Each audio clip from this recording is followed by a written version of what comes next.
Hi everyone, কথায় আছে যে রাধে সে চুলো বাঁধে, সেই অবস্থা হয়েছে মেয়েদের। আসলে মেয়েদের সব কাজ জানা থাকা দরকার।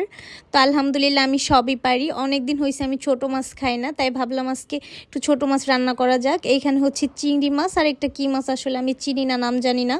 তো ফ্রিজে ছিল, এখানে বের করে হচ্ছে ভাবছি যে আজকে রান্না করব। তারপর ভাবতেছি এই ছোটো মাছগুলো কি দিয়ে রান্না করা যায়। আর এখন যেহেতু শীতের সময় হচ্ছে বাজারে টমেটো আর বেগুন ছাড়া কিচ্ছু নাই, তাই ভাবলাম হচ্ছে টমেটো আর বেগুন আর ধনেপাতা দিয়ে রান্না করি। ও সরি, আলুও দিছিলাম। বেগুন আমার এমনিতে অনেক পছন্দ। তারপর হচ্ছে এখন শীতের সময় তো বেগুন আর টমেটো ছাড়া কিছুই নাই। আরেকটা কথা, আমার হাতের রান্না খাওয়ার পর অন্যজনে খেয়ে প্রশংসা করবে সেই আশায় আমি বসে থাকি না ভাই।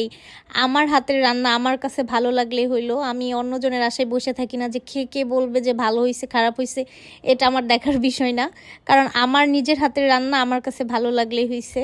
সব থেকে মজার বিষয় হচ্ছে আমি নিজের হাতে নিজে রান্না করে খাইলে আমি পেট ভরে খাইতে পারি, আমার কাছে অনেক ভালোও লাগে। কিন্তু আমি অন্যজনের হাতে রান্না খাইতে পারি না, এটা হচ্ছে আমার পেট ভরে না, আমার খাওয়ার ইচ্ছাটাই মরে যায়। হ্যাঁ, একটা সময় অন্যজনের হাতে রান্না খাইতাম, তখন ওইটা অভ্যাস হয়ে গেছিলো। আর যেদিন থেকে নিজে রান্না করা শুরু করছি সেদিন থেকে অন্যজনের হাতের রান্না আর ভাল লাগে না। কারণ হইতেছে আর টেস্ট লাগে না, একদম রুচিও আসে না।